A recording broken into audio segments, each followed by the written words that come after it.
remember 2025? No, dude, I wasn't even born yet, but my pops told me all about it. That's when the Gnats showed up, and Orange Potato God became president because the internet was full of sad guys who loved punch-kick sports and couldn't get tailed.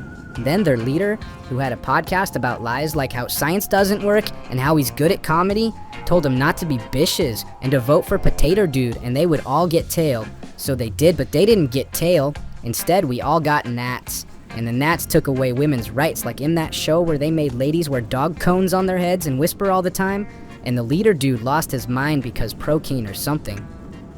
If I weren't telepathic, I'd have thought you just had a stroke. I know you Gen Beta types can't wrap your heads around misogyny as it was before the shift, but back then young men were told they had an innate right to stick their sugar spoon into any honeysuckle they saw fit. And when the honeysuckle rightly slapped the hubris out of him for his presumptions, well, ain't nothing more dangerous than a young, insecure, hormonally charged young man with a sugar-free spoon and an online community of fellers who feel betrayed by the myths that were bestowed upon them by the media and their equally backwards and perpetually enraged daddies. That's how you get Gnats. But I do regret showing you those vintage video streams without context. That was irresponsible of me. That was Bats. No wonder everyone got mental rabies. Everyone was talking about the rich dudes going to an island where they giddled kitties. Even the president. It was like his favorite place to play with kitties. Like, what? Why were rich dudes so crazy about kitties? But then, bam! There's a video of a dog making an omelet, and I was like, dude, I can't even flip an egg without getting it everywhere, and this cord you can rip a sick Denver in like 30 secs. No prob. Well, that there is a classic distraction tactic employed by Gnats and Gnat-adjacent authoritarians. In this case, they used videos to tickle your rage juice just long enough to extract your valuable data, but not long enough to get so enraged you might be inclined to direct that rage towards the wealthy few extracting your resources, so they could have spaceships, giant boats, and islands where they could play with kitties all day long without consequence. And nothing cools the juice like a corgi cooking breakfast, I tell you. Hell, I get the chuckles just thinking about it. Weird. So then there was this super symmetrical dude who built a gun out of a Nintendo and hunted one of them in the streets, and pop, pop, pop, smoked him like GoldenEye, and no one was even mad about it. And they were like, yeah, smoke 'em all. But then UFOs invaded New Jersey or something, and everyone was like, whoa, contact, finally, teach us peace. But turns out they were just ringing doorbells and kicking rocks, and you're like, but why? Well, to keep your ADD-infused mind from thinking about Luigi. Yeah, my Nintendo. So my pops told me that back then they made you subscribe to everything. So like if you buy a refrigerator, you still need a subscription to run it, even though you own the fridge. So what if you bought a pizza?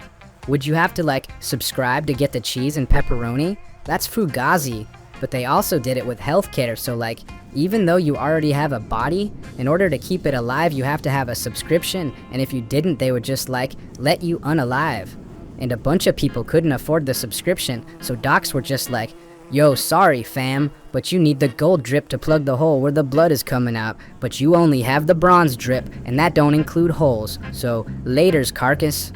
Back then it was colloquially called enshittification. You see, enshittification is a 3-step process that and begins people with... were pissed, but apparently not as pissed as Dr. Mario, because he turned Duck Hunt into Chud Hunt and smoked the guy in charge of life subscriptions. And for a minute, it looked like things were gonna get real French. But then the UFOs got people scared of aliens, so the Potato and his little friend Squidward were like, don't worry, we'll handle the aliens. But they didn't mean the space kind, they meant the brown kind. And then the Gnats invaded the cities with mall ninjas to kidnap all the brown folks, and everyone ditched the rich quest to do the fight the mall cops quest, which was kinda awesome because instead of fighting, they dressed up like frogs and unicorns and did dance parties and made Paul Blart go like, whoa, I wasn't trained for this. And they were like, bro, you weren't trained at all. Glitter bomb, pow, flat tire, boom, sucks for you. I still have not shown you 2026, so enjoy your childhood while you can. Well, Pops also told me that the Potato and his ketamine Gnats fired the government and released all the rabid coyotes who raided the Capitol and did all that treason. And the Rockbiter from Neverending Story made Tylenol illegal because it turned kids smart. And Potato sued TV companies for making him look bad, even though he just looked like that all the time.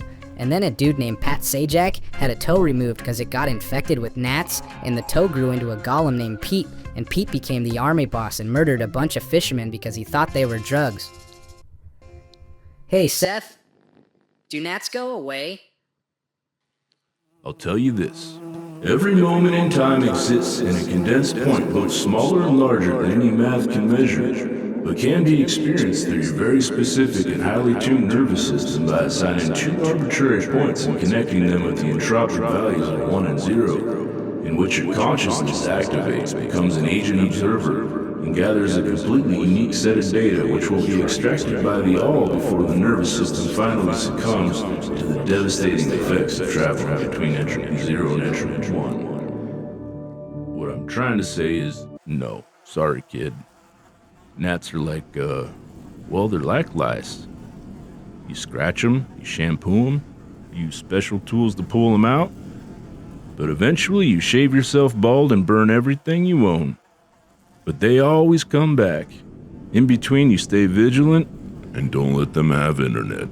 Gross. Tomorrow you're gonna show me some TikToks from 2026 like you promised, right? Pops told me it gets